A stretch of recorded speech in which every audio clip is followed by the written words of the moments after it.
पूरी दुनिया का ध्यान लगा रहा भारत के तेजस और राफेल एम पर।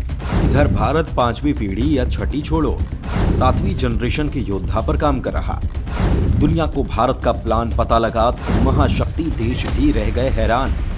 2024 में भारत वो काम कर देगा जिसमें अब तक बड़े बड़े देश भी हो रहे हैं फेल। दोस्तों, भारत पिछले 10 सालों से सैन्य ताकत को लेकर इतना ज्यादा गंभीर हो चुका है कि जितना कभी नहीं रहा। भारत ऐसे ऐसे हथियारों पर काम कर रहा है जिसके बारे में वास्तव में भारत ने कभी सोचा ही नहीं था। खुद दुनिया के बड़े देश अमेरिका, रूस, चीन जैसे देश भी हैरान हैं कि जिस तरह से भारत ऐसे हथियार बना रहा है उसकी तकनीक वो कहां से लेकर आ रहा है, जिसे क्रायोजेनिक इंजन की तकनीक रोककर अमेरिका के द्वारा भारत को आगे बढ़ने से रोक दिया गया था। वो भारत आज किसी के रोके नहीं रुक रहा, ना अमेरिका से और न ही चीन से और न ही किसी तीसरे देश से। भारत वास्तव में ऐसे ऐसे हथियारों पर काम कर रहा है और सफल भी हो रहा है जिन्हें बनाने में खुद अमेरिका मात खा चुका है। और ऐसे ही चलता रहा तो साल 2 साल में वो खबर भी आ जाएगी कि भविष्य के इन हथियारों के मामले में भारत टॉप पोजीशन पर आ चुका है। दोस्तों, आज राफेल जो महज 4.5 जनरेशन का योद्धा है, जो चीन की 5वीं पीढ़ी के योद्धाओं को भी भगा देता है, अगर भारत 7वीं पीढ़ी का योद्धा उतार दे तो सोचिए दुश्मनों का क्या हल होगा। दोस्तों, कुछ ऐसी ही बड़ी प्लानिंग पर काम कर रहे हैं भारत के वैज्ञानिक। आज हम आपको एक ऐसे हथियार के बारे में बताने जा रहे हैं जिसकी बदौलत भारत अमेरिका से भी आगे निकल चुका है। इसकी ताकत और खूबियां जानकर आप भी हैरान हो जाएंगे। तेजस या एम का छोड़ो, भविष्य का लड़ाका हो रहा है रेडी। दुनिया की पहली ऐसी तकनीक का इस्तेमाल करेगा भारत जिसका इस्तेमाल आज तक किसी विमान में नहीं हुआ। दोस्तों, भारतीय वैज्ञानिक ऐसे ऐसे हथियारों का निर्माण कर रहे हैं जिनकी टेक्नोलॉजी बिल्कुल यूनिक है, लेकिन टेक्नोलॉजी अभी तक दुनिया के किसी भी देश के पास मौजूद भी नहीं है। दोस्तों, दुनिया के सभी ताकतवर देश इस समय 5वीं जनरेशन के लड़ाकू विमान को तैयार कर रहे हैं। अमेरिका के पास यह टेक्नोलॉजी पहले से मौजूद है। भारत भी 5वीं जनरेशन के लड़ाकू विमान एमका मार्क 1 को तैयार कर रहा है और जल्द ही यह हिंदुस्तान के आसमान में उड़ता भी दिखाई देगा। दावा किया जा रहा है कि एमका मार्क 2 जो एमका 1 के बाद आएगा उसमें छठी जनरेशन की टेक्नोलॉजी का इस्तेमाल किया जाएगा। लेकिन हम आपसे ये कहें कि भारतीय वैज्ञानिकों ने 7वीं जनरेशन लड़ाकू विमान टेक्नोलॉजी पर भी काम करना शुरू कर दिया है तो निश्चित तौर पर आप हैरान हो जाएंगे। आपको यकीन नहीं होगा, लेकिन यह बात पूरी तरीके से सच है। आज के वीडियो में हम भारत के इसी लड़ाकू विमान के बारे में बात करेंगे।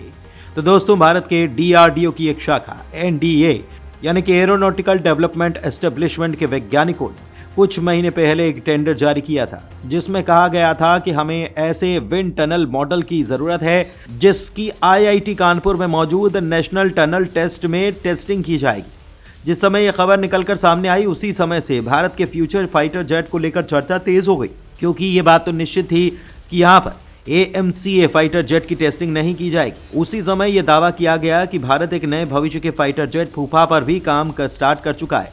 फूफा यानी कि फ्यूचरिस्टिक अनमैन्ड फाइटर एयरक्राफ्ट। तो चलिए भारत के इस सबसे आधुनिक विमान की जबरदस्त खूबियों के बारे में जानते हैं। तो दोस्तों, दावा किया जा रहा है कि भारत के द्वारा तैयार किया जा रहा यह फाइटर जेट पूरी तरीके से 7वीं जनरेशन की एडवांस टेक्नोलॉजी से लैस होगा, जिसे किसी भी रडार सिस्टम से डिटेक्ट कर पाना नामुमकिन होगा। इस फाइटर जेट में यह ऑप्शन होगा कि आप चाहें तो इसे पायलट के बिना भी ड्रोन के साथ इस्तेमाल कर सकते हैं और ज़रूरत पड़ने पर इसको पायलट के साथ भी इस्तेमाल किया जा सकता है। यानी कि आने वाले समय में ये फाइटर जेट एक एयरक्राफ्ट के लिए पायलट्स की ज़रूरतों को भी कम कर देगा।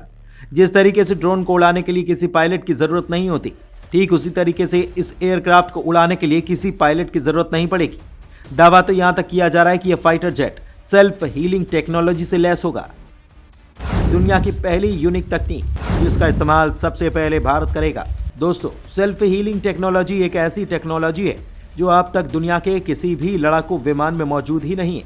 यहाँ तक कि अमेरिका के F-22 रैप्टर में भी ये टेक्नोलॉजी नहीं है। रिपोर्ट की माने तो DRDO इस तकनीक को तैयार कर रहा है जिसका इस्तेमाल इस फाइटर जेट में किया जाएगा। दोस्तों, सेल्फ हीलिंग टेक्नोलॉजी की ऑटो रिपेयर टेक्नोलॉजी भी कहा जाता है।